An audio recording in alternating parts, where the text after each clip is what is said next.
പോലീസിൻ്റെ കയ്യിലുണ്ട് തോക്ക്. ആ തോക്ക് പൊട്ടുകയില്ല, ആവശ്യത്തിന് പൊട്ടിക്കണമെങ്കിൽ അതിൻ്റെ മേലെയുള്ള. നമസ്കാരം, ചാമക്കാല ടോക്സിൻ്റെ പുതിയൊരു വീഡിയോയിലേക്ക് സ്വാഗതം.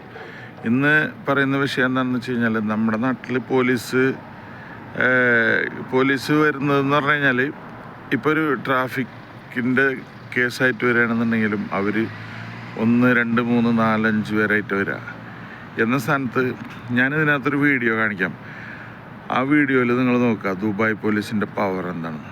കാര്യം എന്താണെന്ന് വെച്ച് കഴിഞ്ഞാൽ, ഇനി എത്ര കൊലപ്പുള്ളി ആയിക്കോട്ടെ, എത്ര വലിയ തെറ്റ് ചെയ്തവനായിക്കോട്ടെ, അവരെ പിടിക്കാനായിട്ട് ഗൾഫിലുള്ള ഒരു പോലീസ് വരികയാണെങ്കിൽ അവർ 1 അല്ലെങ്കിൽ 2 പേര്, അതിൽ കൂടുതൽ വരത്തില്ല.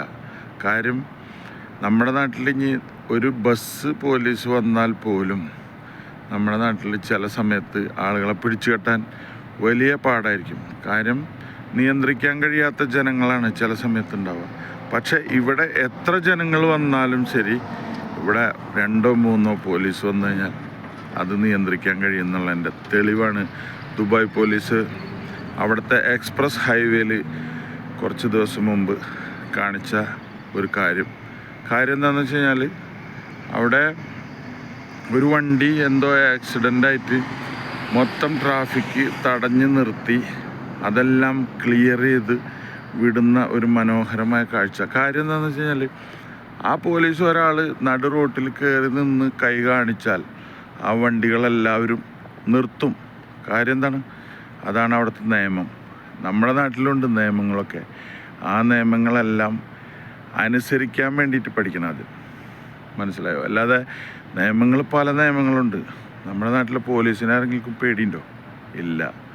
പക്ഷേ എന്ന സ്ഥാനത്ത് ഈ പേടിയില്ലാതെ നാട്ടിൽ പേക്കൂത്ത് നടത്തുന്ന ആൾക്കാർ ഇതേപോലുള്ള GCC കൺട്രികളിൽ വന്നു കഴിഞ്ഞാൽ ഇവിടെ ഒരു വേഷം കെട്ട് നടക്കില്ല. കാര്യം എന്താ വെച്ചാൽ, നമ്മളൊക്കെ 10-30 വർഷമായിട്ട് ഇവിടെ ജീവിക്കുന്ന ആളാണ്. അപ്പോൾ നമുക്കറിയാം ഇവിടുത്തെ നിയമങ്ങൾ എന്താണെന്നുള്ളത്. നാട്ടിൽ കാണിക്കുന്ന ഓരോ കാര്യങ്ങളും ചില സമയത്ത് കണ്ടു കഴിഞ്ഞ് കഴിഞ്ഞാൽ നമ്മൾക്ക് തന്നെ എന്തോ ഇതായിട്ട് തോന്നുന്നു. കാര്യം എന്താണെന്ന് വെച്ച് കഴിഞ്ഞാൽ, ഒരു ഡിസിപ്ലിൻ ഇല്ലാത്ത നിയമം. പക്ഷെ നിയമം എല്ലാവരും അംഗീകരിക്കും. പക്ഷേ ഈ നിയമപാലകർ തന്നെ അത് തെറ്റിക്കുമ്പോൾ ആരും അംഗീകരിക്കില്ല. പക്ഷെ ഇവിടെ ഒന്നും അങ്ങനെയല്ല. കൈക്കൂലി പല സ്ഥലത്തൊക്കെ ഉണ്ടെന്ന് പറയുന്നുണ്ട്. പക്ഷെ അതൊക്കെ പിടിക്കപ്പെട്ട് കഴിഞ്ഞാൽ അതിനുള്ള ശിക്ഷ, തക്കതായ ശിക്ഷ ഇവിടെ പോലീസായാലും ശരി, അല്ലെങ്കിൽ നമ്മുടെ പോലുള്ള ആൾക്കാരായാലും ശരി, ആരായാലും അതിൻ്റെ തക്കതായ ശിക്ഷ അനുഭവിക്കേണ്ടി വരും.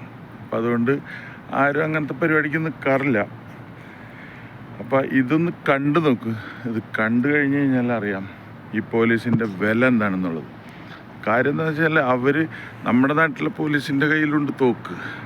ആ തോക്ക് പൊട്ടുകയില്ല, ആവശ്യത്തിന് പൊട്ടിക്കണമെങ്കിൽ അതിൻ്റെ മേലെയുള്ള അധികാരികളുടെ കയ്യിൽ നിന്ന് അനുവാദമില്ലാതെ പൊട്ടിക്കാൻ പറ്റില്ല. പക്ഷെ ഇവിടെ അങ്ങനെയല്ല. ഇവിടെ 1, 2 ഒരാളുടെ കയ്യിലുണ്ടാവും. അവർക്കത് എപ്പോൾ വേണമെങ്കിലും എടുത്ത് ഉപയോഗിക്കാം. പക്ഷെ നമ്മുടെ നാട്ടിൽ ഒരു തോക്കുണ്ട്, ഒരു പാറവുകാരൻ്റെ കയ്യിൽ. അതിൻ്റെ മേലെ ഫ്രണ്ടിലായിട്ടൊരു കത്തി പോലൊരു സാധനം വെച്ചിരിക്കുന്നതാണ്.